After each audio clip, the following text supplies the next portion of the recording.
Hello, beautiful humans.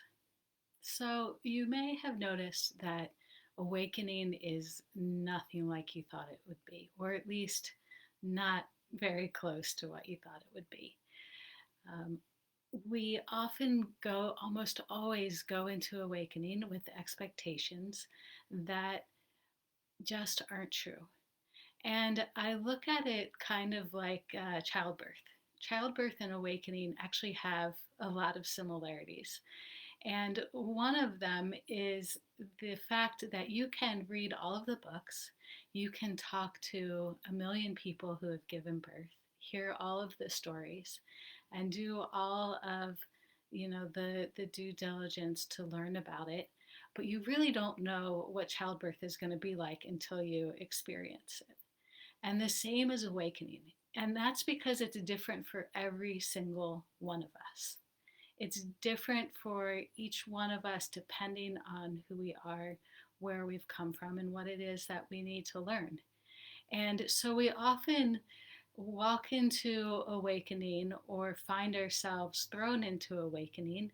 And even if it was a difficult experience at first, when we kind of settle into it and accept the fact that we're in this process, we often start to build a list of expectations and excitedly look forward to the growth that is happening and is going to happen. And we do often embody this expectation that all of the darkness, all of our faults, all of the things that we struggle with, all of the uncomfortable feelings will go away. That we're going to be awakened humans and that we won't have to deal with any of that shit. And even if we don't verbalize it, at some point it's somewhere in the back of our head that okay, we're doing this, we're going to be enlightened, and the rest of this bullshit's gonna fall away. And then at some point what happens is we begin to get really frustrated that this doesn't seem to be the case, that no matter how much work we do, no matter how many old programs we move through, and how much clearing and healing we do of our traumas and of our past, that there still is this presence of darkness with us. And we may just so badly want to get rid of it, so badly be tired of it. And that just attracts it more. That just brings it into a stronger presence in our life because we're resisting it, because we're pushing it away. And that's perfect, because then that shadow, all of that, those things that kind of build that darkness, that have blocked us and have caused us suffering, are all at the surface now. They're all there right in our face, and we have to look at them. And so this is the shadow work that everyone talks about. And I think of the shadow as kind of the trickster in a way. The shadow is not an enemy. The shadow isn't something that we have to fight. The shadow really, really is that trickster energy that shows us where we need to heal. It shows us where the work needs to be done and what the next step is. And it shows us in a way that we can't deny. And that's through our pain. And that's through making life hard.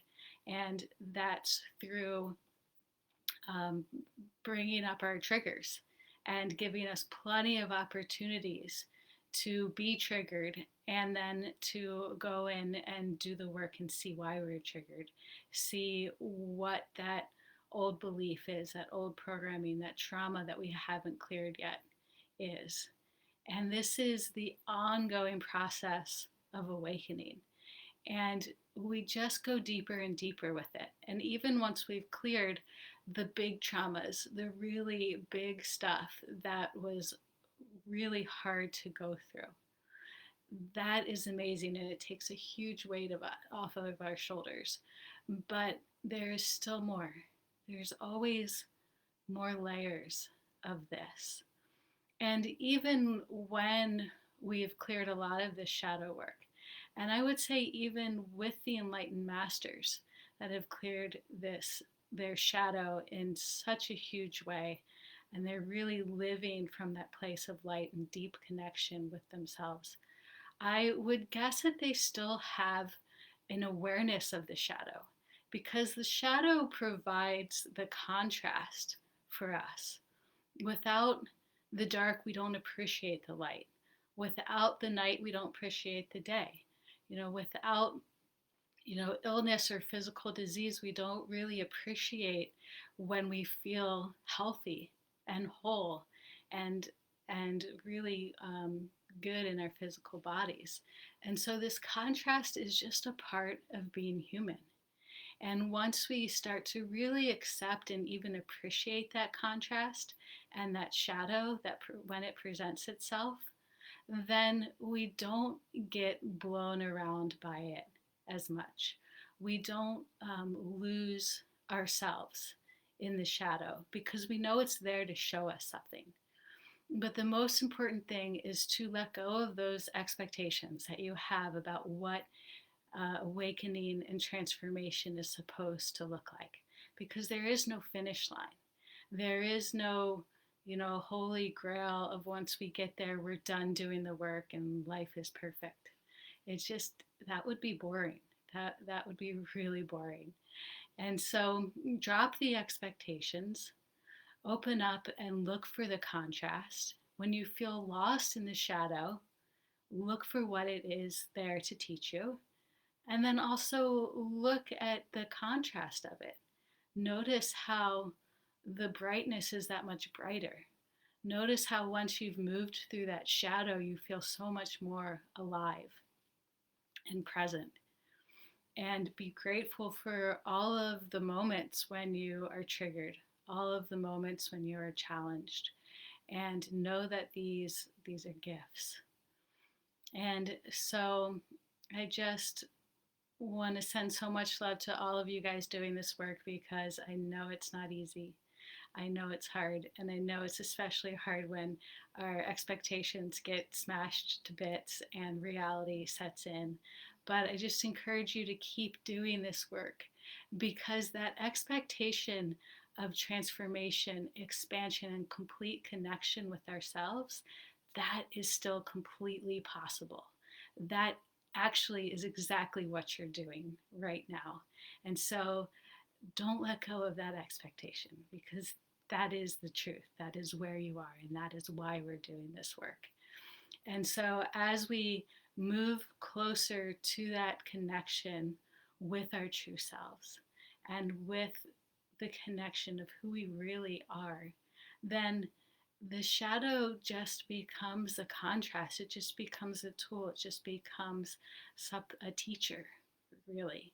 And so as you do the shadow work, keep doing the work of connecting with yourself, with your heart, with who you really are at the deep core, at the essence.